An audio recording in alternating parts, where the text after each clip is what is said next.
It's noise after I installed the Rage Tech pivot arm. You can see it right there.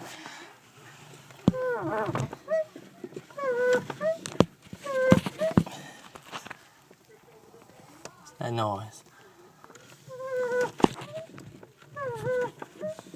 You hear that noise? Do I need a new master cylinder? Somebody help me out, thanks.